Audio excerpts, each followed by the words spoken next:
Welcome back to AMP Folktales. This is episode 16. We've missed you, and there's been a lot happening while we've been gone. Starting with this, the SUMUD Mural project. So we're here today covering a project that's taken about 3 years to hit the wall. Since May, we have been painting here at Uptown Body and Fender.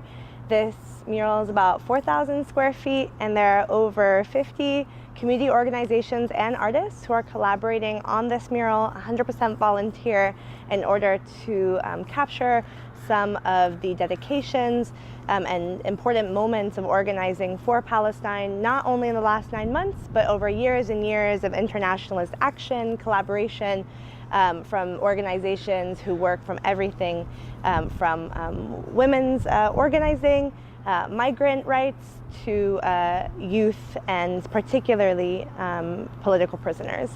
This project was brought about through a coalition called Art Against Imprisonment, which is anchored from 6 organizations, which are a mixture of political prisoner organizations and Palestinian grassroots organizations, who in 2019 decided that we really wanted to get more art, whether that be paintings or sculptures, woven materials from political prisoners serving time here in the United States or in Palestine. And the idea was to take a show on the road and set up multiple exhibits across the so-called United States. Unfortunately, in 2020, we realized that we had to reformat our plans, and that's when the archive went up online.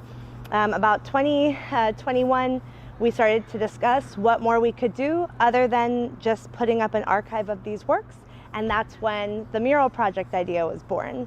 I'm wearing this shirt from the Oakland to Palestine mural project that was put up August 2014 and is across the street.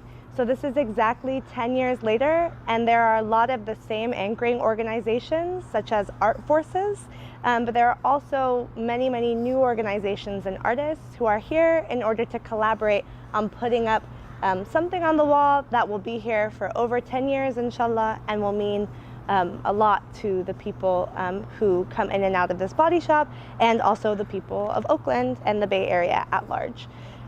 So with that, I'll walk you through some of the pieces here behind me.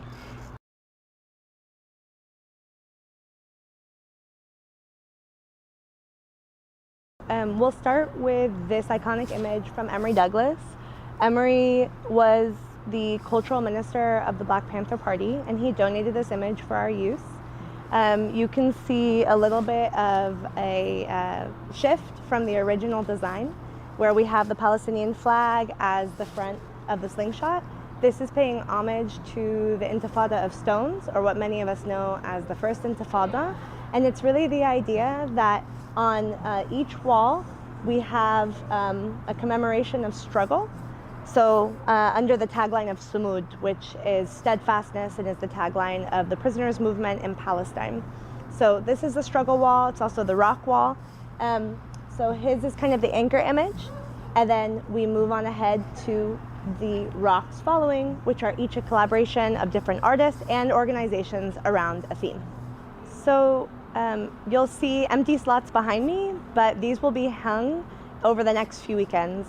The one behind me, the first rock thrown, is the Student Intifada rock, and it's a collaboration between the Palestinian Youth Movement and different Student for Justice in Palestine chapters in the Bay Area. There are over 8 that have collabed together, and this art is put together by different portrait artists, particularly Nicole Arata and David Burke. Next, we have artists out of Lebanon, particularly the PCC, who are putting together an homage to the right to return, so from the camps, returning back to Palestine. And next to it, we actually have artists from Palestine who are making an homage to the right to remain. And so they're kind of speaking back to each other. Because they're not here, obviously, we're going to print those images and put them on parachute cloth and append them to the wall. The one behind me will be painted. So for the student rock, the image really contains different student organizers from the 68 strikes, those who are organizing from Resistanc University in Palestine, and folks from UCLA and Columbia University in front of the Palestine Free Library and the different encampments that were really iconic during the student intifada, many encampments that are still up and running.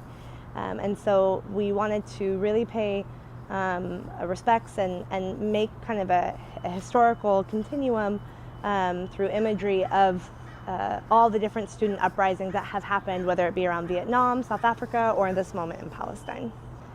So behind me, we are going to put up over the next few weekends the Bay Area Organizing Moments mural, which is really a tribute to the last 9 months of organizing, different direct actions or flashpoints in the Bay Area, everything from the federal building occupation to the blocking of the Bay Bridge. And there are different organizations that are coming together that have been throwing down in the street in order to put together images that really take up those Bay Area organizing moments. So including International Jewish Anti-Zionist Network, Queers Undermining Israeli Terrorism, Jewish Voices for Peace, Bay Area Palestine Solidarity, and Healthcare Workers for Palestine. So they'll be working on that, coming here soon. So these two rocks behind me are pretty cool because they're interactive. The bottom one is Communities United for Restorative Youth Justice and Anti-Police Terror Project, who are coordinating with some dope 510 and 415 female graph artists like Shishi, Dime, and Kina, who will be putting together a tableau around 510 culture and also communities resisting surveillance and repression. The top rock is being done with Freedom Archives, and it's picturing hunger strikes, particularly Pelican Bay to Palestine, hunger striking as a tactic of resistance from within prisons here in Turtle Island, and also prisons inside of Palestine as a way to push back against colonial prison policies, unfair treatment and torture, as well as administrative detention.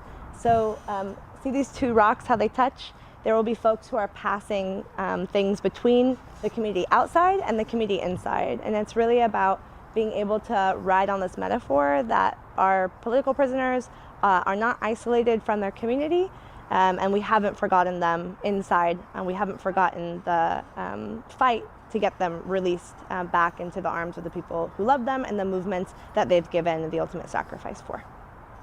And behind me is the rock from Arab Resource and Organizing Center, and you might remember Yasmin from episode 12. Yasmin, can you tell us a little bit about your design and some of the important messages that are baked inside of the mural itself? So our mural is about community healing. It emphasizes resilience and the path from where we currently are, which is revolution, to like a healthy and dynamic community, which is hopefully, inshallah, in the near future. So we have a lot of detail in ours. There's a bunch of embroidery, and it's all specific to different areas in Palestine. So the chest piece of the main dancer is from Gaza. This is a Liftawi chest piece, and then there's one more from the south. Then in this healing circle, we have different modalities of healing. We have someone from the Black Panthers doing the 5-needle ear acupuncture method. We have folks reading, drawing, someone tapping. We have folks in the healing circle who are also amputees, because we now know that at least 1/10 of the youth in Gaza are amputees after this most recent assault. We have Rif'at's kite in the background as an homage to him. There are a few more pieces that are not yet done. What you'll notice is that as we end the rock wall and we are talking about struggle, basically the consensus is that struggle leads to liberation, or steadfastness leads to freedom. So this is the freedom tableau. And we're going to talk with Jackie, who has been really bottom lining this amazing design. Hi, Jackie. Hi. Can you tell us a little bit about the freedom tableau, or the freedom wall? Yeah. So you're looking at the Liberation Wall. It's a collaboration between the Palestinian Youth Movement and Segorite Land Trust. And what this is supposed to symbolize is the joint liberation of both our people in Palestine and as well as people here in Huchun. So you're looking at an oak tree, which is indigenous to both Palestine and Huchun. And we really wanted to use a tree because we wanted to kind of say that our liberation is tied with the liberation of the land. So like in freeing ourselves, we're freeing the land and returning to the land, and the land is returning to us. And on either side of the tree, you'll see a poppy, and one is the California poppy, and the other one is the Palestinian poppy. And then on this side, the California side, you'll see Tuyushta, which is known as Mount Diablo. And then on the other side is the port of Jaffa. And we kind of wanted to put these two landscapes to symbolize the return, like the return to our land. Jaffa was like one of the first place, probably the first place that was taken in the Nakba. So returning to that place is really important, especially because it's on the coast. We're a coastal people historically. So that freedom of movement is really important. And in each of these leaves, you'll see like a different kind of like mini mural, and they're really just like returning to our lifeways is what it is. And we have like a lot of lifeways in common. For example, the fishing culture, basket weaving. We have dance in this one. This one's like embroidery and jewelry making. This one is an ode to sage, which is important in both of our cultures. And then we have like folklore and oral tradition in this one. And then at the top of this will be the Shell Mound, which was recently returned to the Ohlone. And then also Al-Aqsa Mosque, which is, you know, like constantly under attack by Zionists, but inshallah we'll see it be free and be able to pray there in peace. So, you know, that's something we talked about, was trying to put together a skyline that was pre-1948. And so we took a lot of time to figure out what buildings were there in the 40s and what buildings are now there, but were actually not part of the 48 timeline, or skyline, sorry. And then a really cool idea that we came up with was actually making a hole in the wall. So Jackie, I know you said that we're historically a coastal people. Jaffa is a really important port. Maybe you can talk about its proximity to Gaza and why we chose Gaza to be like the peephole in the wall. Yeah, I mean, as everybody probably knows by now, Gaza has been under blockade for a long time. Palestinians are not allowed to use the ocean in general. Like Palestinian fishermen are often shot at. So I came up with this design like probably a couple years ago now, and it's just like a fisherman who's holding his net up, and then it kind of fades into a kufiyya, and like the kufiyya like fades into waves. And to me, this was just like freedom of movement as well, like I was saying, and then also that the fact that we are so tied to the land and also the ocean. And we wanted to put Gaza right next to the port of Jaffa because they are like generally very close. It's just that we can't get to each other because of the blockade and because of the Zionist occupation. So another thing that connects the Freedom or Liberation Wall to the other side of the mural, which is again SUMUD, but here all the wording is actually in Arabic, and so the wall is translated. Everything on this side is in English, the rock wall, including the timeline of events, which is that ribbon that goes around. So this timeline of events will have the same events that have contributed to our freedom, but they'll be in Arabic. So you can see the same thing with the word SUMUD in the background. So the other connector is the wall.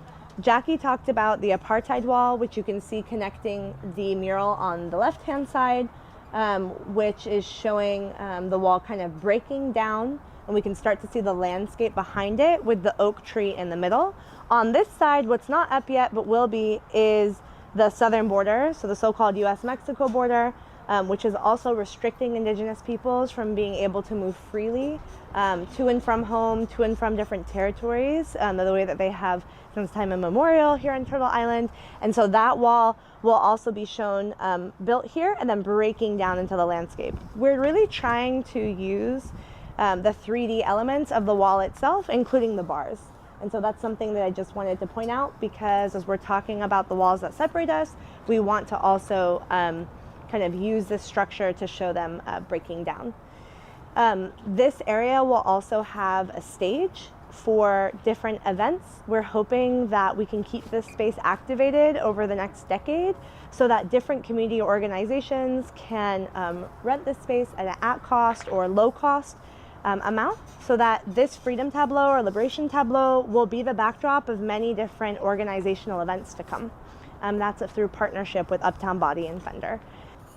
So here we have work between critical resistance and Dignidad Rebelde, and it's showing Baba Sekou Odinga and Asada Shakur along with the 6 prisoners who broke out of Gilboa prison. What you'll notice is that this entire wall of spoons is an homage to the prison outbreak from Gilboa in 2021, which was the outbreak of these 6 men using a dinner spoon from the Supermax prison inside of 48. So there are many other elements here that you can see, such as the gazelle and the panther, speaking to some of the different images or animals that show honor and also fight back against colonialism. This spoon is in collaboration with the Palestinian Youth Movement and Vial 1, who put together an homage of the people's blockade versus the blockade that's done by governments against different nations who are standing up to imperialism. So what we have behind me is a reference to the boats being blocked in the Red Sea, and also the US's blockade against Cuba. So the top is a Cuban medical boat with Bloqueo No on the side, and then down below you see the Jambia, which is a reference to the people of Yemen blocking business as usual from entering through the Red Sea, particularly fuel that's going to Europe or weapons that are going to Israel. And actually you have the hudhud bird, which is a historic, almost biblical and Quranic connection between Yemen and Palestine.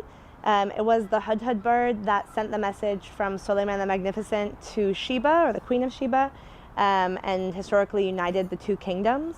What you see also is a big cargo ship, and it's a reference to Maersk, which is one of the largest logistics companies in the world, and they also are one of the largest distributors of weapons to Israel from the United States. And so it's referencing the Palestinian Youth Movement's campaign, Mask Off Maersk, which is about the people's arms embargo, what we can do from here to stop Israeli weapons, US-made weapons, going to Israel during a US and Israeli genocide of the Palestinian people.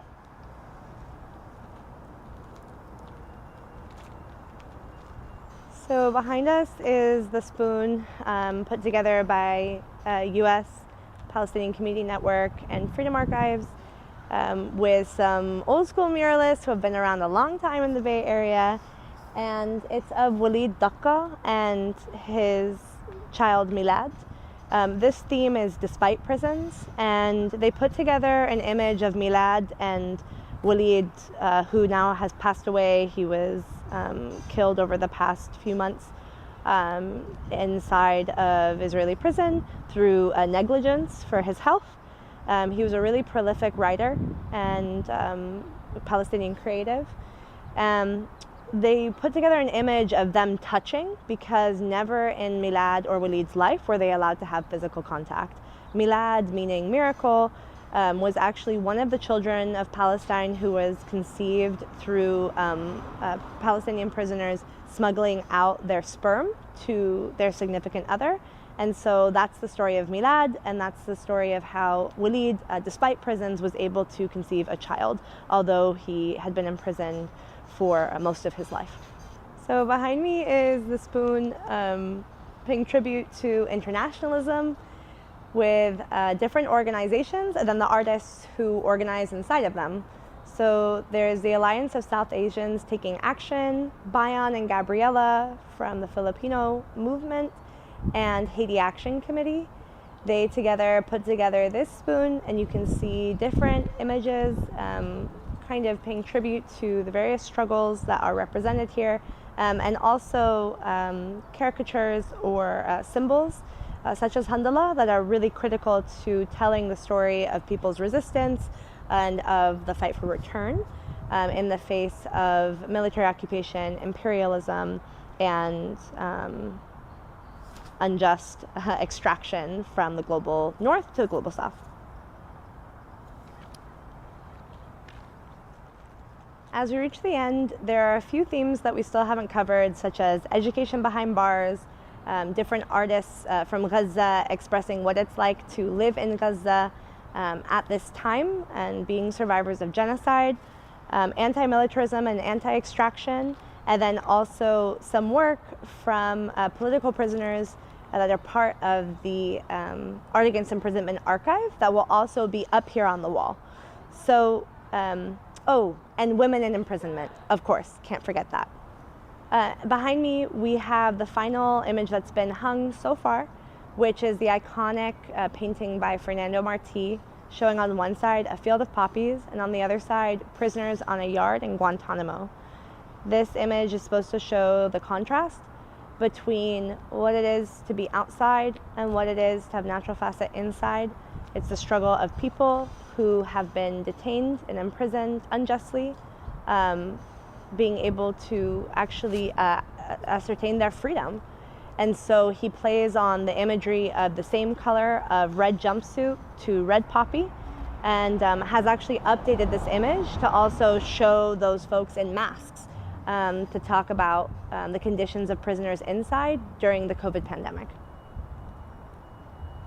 And last image here, which mirrors across from that of Emory Douglas, is a woman holding a spoon coming out of the sod in SUMUD. And it will be Huda Nabulsi, who's a very well-known women's organizer for mothers whose sons are currently imprisoned or who are being threatened with imprisonment themselves. She is the mother of the late Ibrahim Nabulsi, also known as the Lion of Nablus. And so we wanted to position two really iconic images, but in this case, wanted to make sure that it was somebody who is currently alive, organizing, and an icon of women in the prisoners movement from Palestine, across from the iconic image that Emory developed many years ago from here in the United States. We will have a big community launch of this completed project August 2024. So stay tapped in through SUMUD Mural Project on Instagram, any social media, and also on our website, sumudmuralproject.com. We look forward to seeing you here to celebrate this wall, and we know that you will see this backdrop for many, many events and years to come, inshallah, as we push back against gentrification in the Bay, keep these open spaces accessible to community organizations doing the good work for the people, and as always, uplift resilient Bay Area culture and the spirit of internationalism. Free the people, free the land, from Huchun to Palestine. See you next time.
تو گر خواهی که جاویدان جهان یک سر بیارایی، صبا را گو که بردارد زمانی برق از رویت.